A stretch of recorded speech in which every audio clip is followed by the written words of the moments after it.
Olá, pessoal. Vamos lá para o segundo bimestre. E hoje nós vamos falar do método sociolinguístico que foi utilizado a partir da década de 90 com os estudos que foram desenvolvidos por Emília Ferreiro e Ana Teberoski. Até então, trabalhávamos com os métodos tradicionais que vimos no bimestre anterior, nas semanas anteriores, que eram os métodos sintéticos e analíticos. Mas não percamos de vista estes métodos, porque hoje eles continuam sendo utilizados, mas o que realmente mudou foi a estratégia de utilização.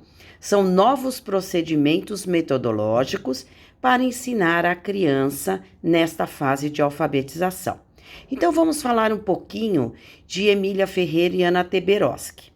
São duas autoras que estudaram também por um longo período as crianças e perceberam que as crianças não podem e não devem ser passivas e aceitá-la que elas apenas memorizem aquilo que se quer ensinar, mas sim que as crianças sejam ativas e que se respeite este momento desta criança de prontidão, porque a criança, ela tem já uma percepção, ela compreende, ela consegue formular hipóteses até chegar na descoberta. E este é o processo mais rico da alfabetização. Nessa fase de 6 até 8 anos, consideramos o erro como um erro sistemático, um erro construtivo. Por que construtivo? Porque ela erra para aprender. Lembra um pouquinho a ideia de Piaget? Desequilibra, se adapta, desequilibra, equilibra, assimila e acomoda. Então, o erro é construtivo porque exatamente está nessa fase de nova descoberta, desequilíbrio, equilíbrio, assimilação. Consegue desenvolver um pensamento, né? Há um desenvolvimento cognitivo, então o erro nesta fase é considerado construtivo, porque está no processo de aprendizagem. Então, alfabetizar essa criança é levar em conta que ela é um sujeito, o próprio sujeito dessa aprendizagem. Muitos dizem que esse processo é considerado um processo do construtivismo, que a criança constrói o seu conhecimento. Então, voltando lá, nós aprendemos que nós tínhamos os métodos alfabético, fonético e silábico, mas da forma como eram trabalhados, muitas vezes a criança não fazia a relação do som com a letra. Ela tinha muita dificuldade, porque aprendia-se a letra e depois aprendia-se o som, e a criança, nesse movimento, tinha muita dificuldade. A partir do momento que você trabalha com a construção do conhecimento, ela consegue fazer essa relação letra e som e construir o seu conhecimento e assim ir se adaptando e aprendendo. Então, como eu falei anteriormente, nós temos aí a teoria piagetiana, que é o desenvolvimento cognitivo em relação à aprendizagem. É a fala e a escrita juntas. E não podemos perder de vista, principalmente, a questão da leitura. Por isso que a BNCC fala muito, a Base Nacional Comum Curricular fala muito dos eixos.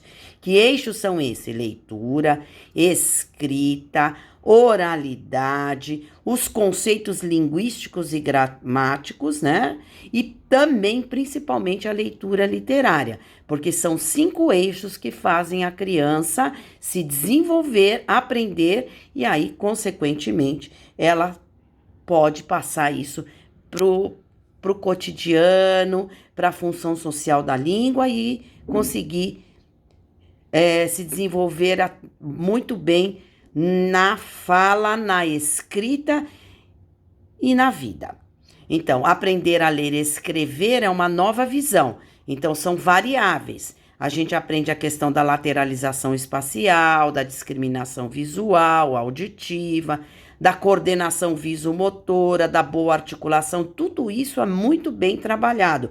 Por isso que na educação infantil, as primeiras expectativas da linguagem, da alfabetização, desenvolvem toda essa parte de corpo e movimento e expressão para chegar depois, consequentemente, relacionar fala e escrita, ok? Que são as concepções da linguagem. E aí nós vamos falar um pouquinho então da psicogênese da língua escrita, que é o método sociolinguístico que Emília Ferreira e Ana Teberoski descobriram a partir do momento que trabalharam com as crianças e foram percebendo. Então, que há uma construção desse conhecimento que está ligado ao Piaget e à teoria cognitiva. Então, conhecimento, pensamento.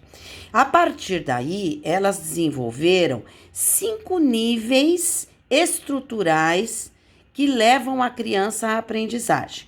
O primeiro deles é conhecido como pré-silábico, que é quando a criança ainda está naquela fase dos rabiscos, das garatujas, que são aqueles círculos, ela ainda tem letras, conhece algumas letras, mas são aleatórias, e ela não consegue, ela lê para você, mas ela não consegue identificar, fazer a relação palavra e som. Depois, nós entramos no método silábico, quando a criança já começa a perceber, a partir do reconhecimento de letra, do reconhecimento fonético e das sílabas, ela começa a reconhecer as letras. Num primeiro momento, é o silábico sem valor sonoro, porque ela mostra silabicamente a palavra, mas ela ainda não consegue relacionar letra com som.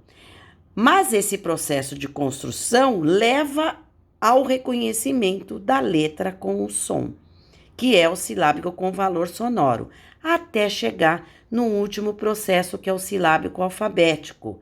Aí sim, ela já está entrando na correspondência de som e letra.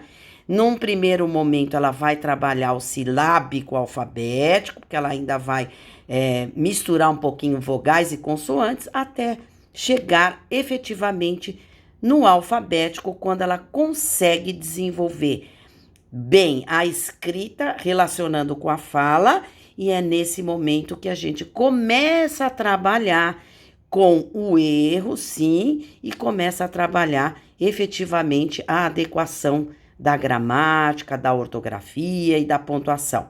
É um momento das intervenções do professor para que ela se aproprie adequadamente a escrita e a fala correta, ok?